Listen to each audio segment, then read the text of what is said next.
చంద్రుడి గురించి భూమికి ఉన్న ఏకైక సహజ ఉపగ్రహం. చంద్రుడు గ్రహం అయితే చంద్రుడు ఒక ఉపగ్రహంగా ఉంటాడు. గ్రహము కాదు. భూమి ఒక గ్రహము, సూర్యుడు ఒక నక్షత్రము, చంద్రుడు ఒక ఉపగ్రహం. భూమికి ఉన్న ఏకైక ఉపగ్రహాన్ని చంద్రుడు అంటారు. భూమి పరిమాణంలో ఇది 4వ వంతు ఉంటుంది. అదే భూమి యొక్క గురుత్వాకర్షణ బలం లేదా గురుత్వ బలంలో 1/6 వంతు ఉంటుంది. ఈ చంద్రుని పైన వాతావరణం ఉండదు. చంద్రుడి యొక్క ద్రవ్యరాశి భూమి ద్రవ్యరాశిలో 1/81 వంతు.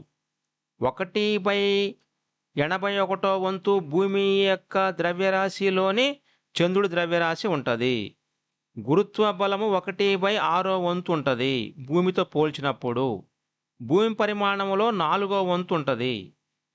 చంద్రుని పైన ఎత్తైన శిఖరాన్ని లిబ్ నిడ్జ్ అంటాం. లిబ్ నిడ్జ్ అంటాం. చంద్రుడు భ్రమణము మరియు పరిభ్రమణము సమానంగా ఉండటం వల్ల చంద్రుడు భూమిపై ఉన్న వారికి అర్ధభాగం మాత్రమే కనిపిస్తాడు. చంద్రుడు ఎందుకు మనకి ఫుల్గా అంటే మొత్తం కనిపించడంటే చంద్రుడి యొక్క భ్రమణ పరిభ్రమణ కాలము ఒకే రకంగా ఉండటం వల్ల. అదేవిధంగా చంద్రుడి యొక్క కక్ష దీర్ఘ వృత్తాకారములో ఉంటుంది. చంద్రుడు భూమిని చుట్టే కాలము 27 రోజుల 1/3వ రోజు. అంటే 27 1/3 రోజులు చంద్రుడు భూమిని చుట్టడానికి పట్టే కాలము.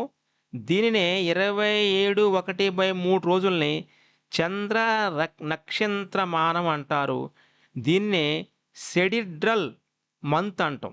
చంద్రుడు భూమి చుట్టూ తిరగడం ఎక్కువ రోజులు పడితే దాన్ని చంద్రమాన మాసం, దాన్ని సీనోడిక్ మంత్ అంటాం. ఈ చంద్రమాన మాసములో ఉన్న రోజులు 29 1/2 రోజులు. అదే చంద్ర నక్షత్రమానములో 27 1/3వ రోజులు.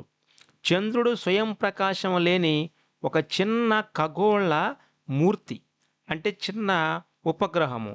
చంద్రుడి యొక్క కాంతి భూమిని చేరడానికి పట్టే సమయాన్ని 1/3 సెకండ్లు అంటాం.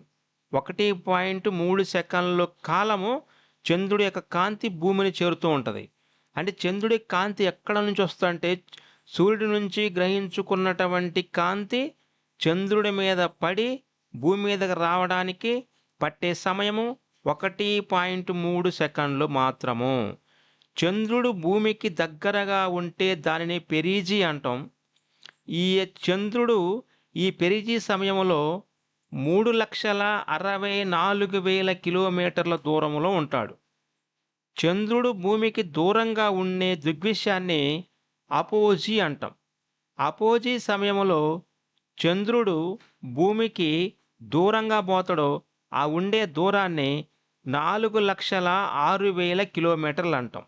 4,06,000 కిలోమీటర్లు దూరంగా ఉంటే అపోజీ, 3,64,000 కిలోమీటర్లు దూరం ఉంటే దాన్ని పెరిజీ అంటాం.